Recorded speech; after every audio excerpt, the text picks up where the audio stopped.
Hello बच्चों, आज 9वीं कक्षा के क्षितिज पाठ्य पुस्तक से लिया गया सांवले सपनों की याद नामक अध्याय का वाचन करने वाली हूँ। आप भी साथ में ही पढ़िएगा। Okay, let's start. Jabir Hussain. Jabir Hussain का जन्म सन 1947 में गांव नौनही राजगीर, ज़िला नालंदा, बिहार में हुआ। अंग्रेजी भाषा एवं साहित्य के प्राध्यापक रहे। सक्रिय राजनीति में भाग लेते हुए 1977 में मुंगेर से बिहार विधानसभा के सदस्य निर्वाचित हुए और मंत्री बने। वर्ष 1995 में बिहार विधान परिषद के सभापति बने। जाबिर हुसैन हिंदी, उर्दू तथा अंग्रेजी तीनों भाषाओं में समान अधिकार के साथ लेखन करते रहे। उनकी हिंदी रचनाओं में जो आगे हैं डोला बीबी का मज़ार, अतीत का चेहरा, लोगां, एक नदी रेत भरी प्रमुख हैं। अपने लंबे राजनीतिक सामाजिक जीवन के अनुभवों में उपस्थित आम आदमी के संघर्षों को उन्होंने अपने साहित्य में प्रकट किया है। संघर्षरत आम आदमी और विशिष्ट व्यक्तियों पर लिखी गई उनकी डायरियाँ चर्चित प्रशंसित हुई हैं। जाबिर हुसैन ने डायरी विधा में एक अभिनव प्रयोग किया है जो अपनी प्रस्तुति शैली और शिल्प में नवीन है। प्रस्तुत पाठ जून 1987 में प्रसिद्ध पक्षी विज्ञानी सालिम अली की मृत्यु के तुरंत बाद डायरी शैली में लिखा गया संस्मरण है। सालिम अली की मृत्यु से उत्पन्न दुख और अवसाद को लेखक ने सांवले सपनों की याद के रूप में व्यक्त किया है। सालिम अली का स्मरण करते हुए लेखक ने उनका व्यक्ति चित्र प्रस्तुत किया है। यहाँ भाषा की रवानी और अभिव्यक्ति की शैली दिल को छूती है। सांवले सपनों की याद। सुनहरे परिंदों के खूबसूरत पंखों पर सवार सांवले सपनों का एक हुजूम मौत की खामोश वादी की तरफ अग्रसर है। कोई रोक टोक सके? कहाँ संभव है। इस हुजूम में आगे आगे चल रहे हैं सालिम अली, अपने कंधों पर सैलानियों की तरह अपने अंतहीन सफ़र का बोझ उठाए। लेकिन यह सफ़र पिछले तमाम सफ़रों से भिन्न है। भीड़ भाड़ की ज़िंदगी और तनाव के माहौल से सालिम अली का यह आखिरी पलायन है। अब तो वो उस वन पक्षी की तरह प्रगति में विलीन हो रहे हैं जो जिंदगी का आखिरी गीत गाने के बाद मौत की गोद में जा बसा हो।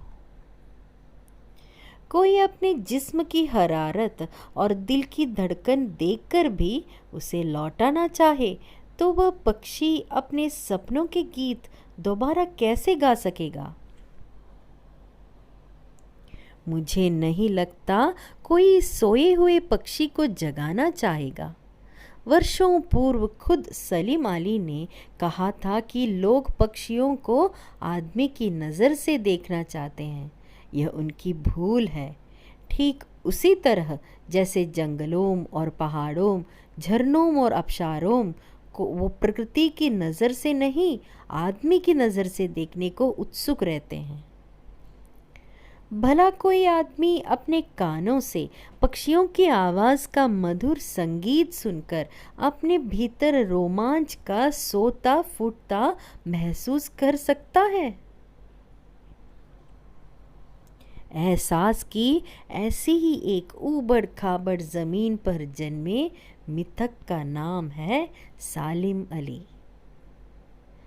पता नहीं इतिहास में कब कृष्ण ने वृंदावन में रासलीला रची थी और शोक गोपियों को अपनी शरारतों का निशाना बनाया था। कब माखन भरे भांडे फोड़े थे और दूध छाली से अपने मुंह भरे थे। कब वाटिका में छोटे छोटे किंतु घने पेड़ों की छांव में विश्राम किया था। कब दिल की धड़कनों को एकदम से तेज करने वाले अंदाज में बंसी बजाई थी। और पता नहीं कब वृंदावन की पूरी दुनिया संगीतमय हो गई थी। पता नहीं यह सब कब हुआ था, लेकिन कोई आज भी वृंदावन जाए तो नदी का सांवला पानी उसे पूरे घटनाक्रम की याद दिला देगा।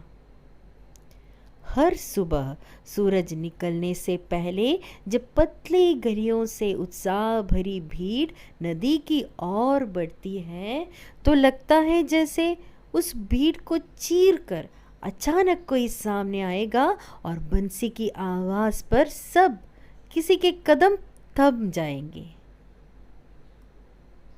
हर शाम सूरज ढलने से पहले जब वाटिका का माली सैलानियों को हिदायत देगा तो लगता है जैसे बस कुछ ही क्षणों में वो कहीं से आ टपकेगा और संगीत का जादू वाटिका के भरे पूरे माहौल पर छा जाएगा। वृंदावन कभी कृष्ण की बांसुरी के जादू से खाली हुआ है क्या? मिथकों की दुनिया में इस सवाल का जवाब तलाश करने से पहले एक नज़र कमज़ोर काया वाले उस व्यक्ति पर डाली जाए जिसे हम सालिम अली के नाम से जानते हैं। उम्र को क्षति तक पहुंचने में थोड़े ही दिन तो बच रहे थे। संभव है लंबी यात्राओं की थकान ने उनके शरीर को कमज़ोर कर दिया हो और कैंसर जैसी जानलेवा बीमारी उनकी मौत का कारण बनी हो।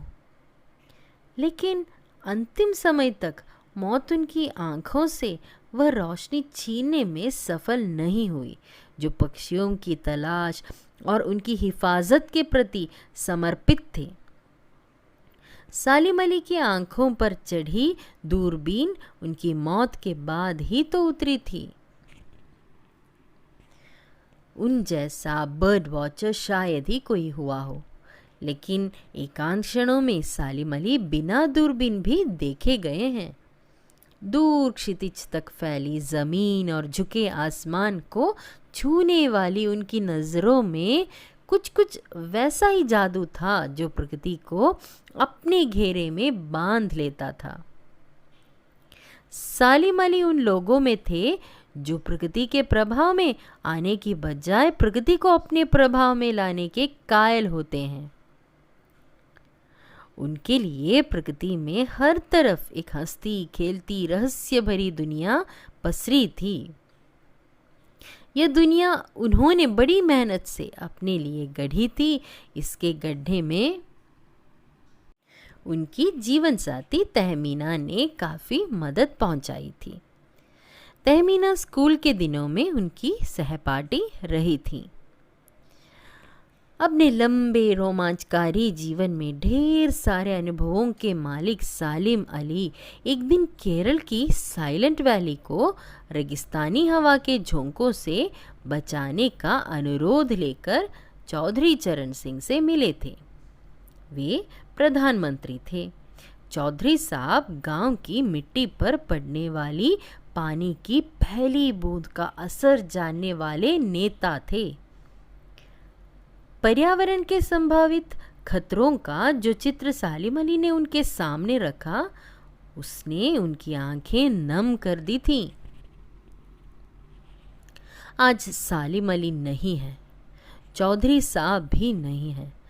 कौन बचा है जो अब सौंधी माटी पर उगी फसलों के बीच एक नए भारत की नींव रखने का संकल्प लेगा? कौन बचा है जो अब हिमालय और लद्दाख की बर्फीली ज़मीनों पर जीने वाले पक्षियों की वकालत करेगा?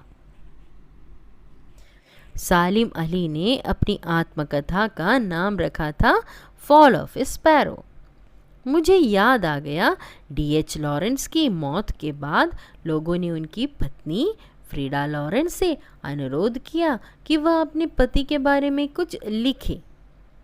फ्रीडा चाहती तो ढेर सारी बातें लॉरेंस के बारे में लिख सकती थी, लेकिन उसने कहा, मेरे लिए लॉरेंस के बारे में कुछ लिखना असंभव सा है।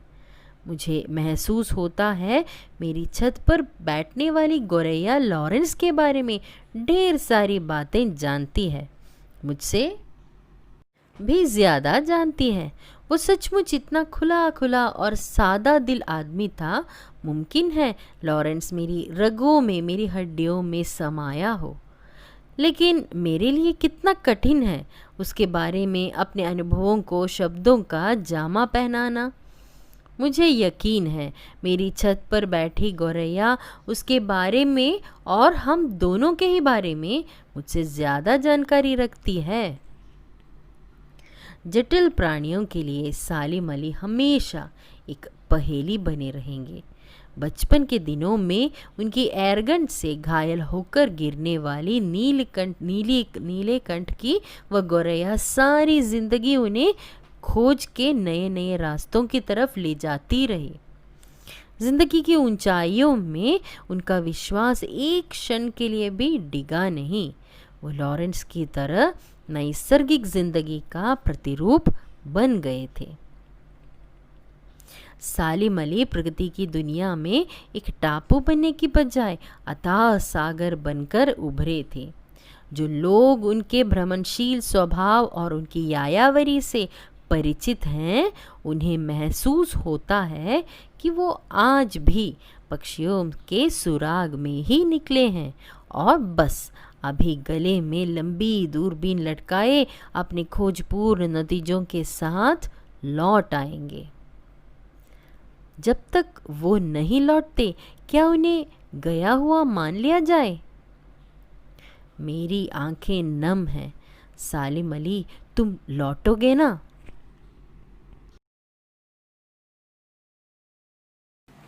सांवले सपनों की याद नामक अध्याय जाबिर हुसैन जी से लिखा गया है।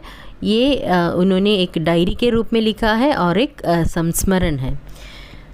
इसमें इस पाठ में लेखक हुसैन जी ने पक्षी प्रेमी सालिम जी का स्मरण करते हुए उनके व्यक्तित्व का परिचय यानी कि व्यक्ति चित्र दिया हुआ है। और लेखक ने इसमें उनकी अंतिम यात्रा के बारे में बताया है और लेखक ने उनके यह लेख उन्होंने सालिम अली जी के मृत्यु के तुरंत बाद लिखा है। इसी वजह से इस लेख में हम लोगों को पता चलता है कि वे बहुत दुखी थे। जब वे ये लिख रहे थे तो वे बहुत दुखी थे। इसी वजह से इस अध्याय का नाम उन्होंने सांवले सपनों की याद करके रखा हुआ है। उनकी अंतिम यात्रा के बारे में बताते हुए वे कहते हैं कि वो ठीक एक सैलानी की तरह अपने कंधों पर बोझ उठाए पलायन कर गए, परंतु यह उनका आखिरी पलायन नहीं है।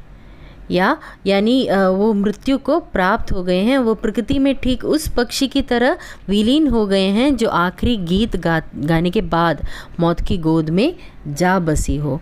सलीम जी का मानना था कि लोग पक्षियों को आदमी की नज़र से देखना चाहते हैं, क्योंकि आदमी स्वार्थी हैं।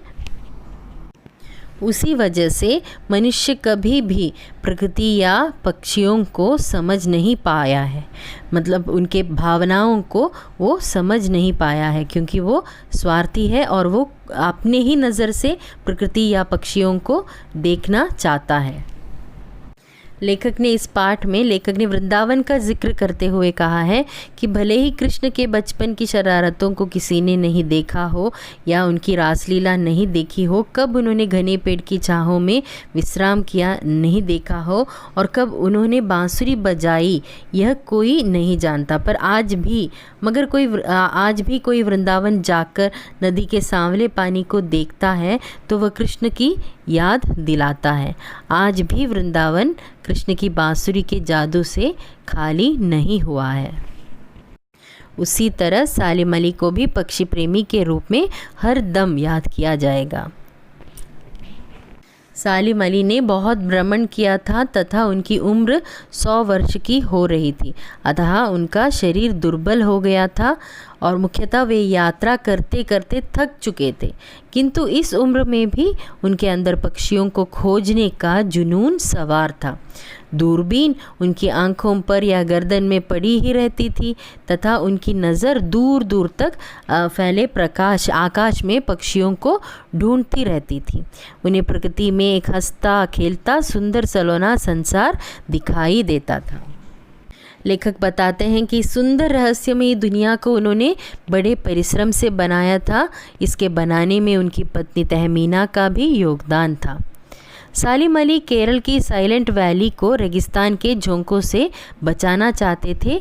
इसी वजह से इसलिए वे एक बार पूर्व प्रधानमंत्री चौधरी चरण सिंह से भी मिले थे और चौधरी चरण सिंह गांव में जन्मे हुए थे और गांव की मिट्टी से जुड़े। अतः वे सालिम अली की पर्यावरण की सुरक्षा संबंधी बातें सुनकर भावुक हो गए थे। सालिम अली के आत्मकथा का नाम था फॉल ऑफ द स्पैरो। ये कहने के बाद लेखक को कुछ बातें D.H. लॉरेंस के बारे में याद आती हैं जो उनके प्रतिरूप ही थे कह सकते हैं, क्योंकि उन दोनों के व्यक्तित्व सालिम अली और D.H. लॉरेंस के व्यक्तित्व एक ही जैसे थे। दोनों पक्षी प्रेमी थे। जब D.H. लॉरेंस की मृत्यु हो गई तब उनकी पत्नी से कहा गया कि वे अपने पति पर कुछ लिखें। तब उन्होंने कहा कि उनके बारे में उनसे ज़्यादा उनके छत पर जो बैठने वाली गौरैया है, स्पैरो है, वही बता सकती हैं। मतलब वे ज़्यादा वक्त पक्षियों के बीच ही बिताते थे। मुमकिन है लॉरेंस सालिम जी के का अटूट हिस्सा हो। लेखक एक घटना भी बताते हैं जिससे सालिम अली को पक्षियों के बारे में ज़्यादा जानने का आग्रह पैदा हुआ था। बचपन में अन्य बच्चों के समान सालिम अली अपनी एयरगन से खेल रहे थे और खेलते समय उनकी एयरगन से एक चिड़िया घायल होकर गिर पड़ी थी। उसी दिन से सालिम अली के हृदय में पक्षियों के प्रति दया का भाव जाग उठा और वे पक्षियों की खोज तथा उनकी रक्षा के उपायों में लग गए। प्राकृतिक रहस्यों को जानने के लिए निरंतर प्रयास करते रहे और इसके लिए उन्होंने बड़े से बड़े तथा कठिन से कठिन कार्य किया हुआ है। लेखक बताते हैं कि वे एक भ्रमणशील व्यक्ति थे जो प्रकृति के दुनिया में एक टापू के बजाय अथाह सागर बनकर उभरे। सालिम अली हमेशा बताते हैं कि प्रकृति को उसी की नज़र से देखना चाहिए। प्रकृति को अपने आनंद के लिए नहीं बल्कि उसकी सुरक्षा की दृष्टि से देखना चाहिए। और लोग प्रकृति को अपने स्वार्थ पूर्ति का साधन मात्र मानते हैं, जबकि सालिम अली प्रकृति की सुंदरता बनाए रखने में विश्वास रखते थे। और इसमें लेखक के अनुसार सालिम अली ने प्रकृति का सूक्ष्मता से अध्ययन किया था। उनका जीवन देखने में सरल था लेकिन उनका ज्ञान प्रकृति के संबंध में असीम था। उन्होंने किसी सीमा में बंध कर काम नहीं किया बल्कि प्रकृति के हर अनुभव को महसूस किया। उन्हें अथाह सागर की तरह प्रकृति से गहरा प्रेम था। इस प्रकार उन्होंने किसी छोटे टापू की तरह नहीं बल्कि गहरे सागर की तरह खुले संसार में प्रकृति का गहन अध्ययन किया। अगर ये वीडियो आपको अच्छा लगा तो अपने दोस्तों से शेयर कीजिएगा। सब्सक्राइब नहीं किया हो तो सब्सक्राइब कीजिए और नोटिफिकेशन के लिए बेल आइकन दबाइएगा। अभी अगली वीडियो में मिलते हैं। Thank you.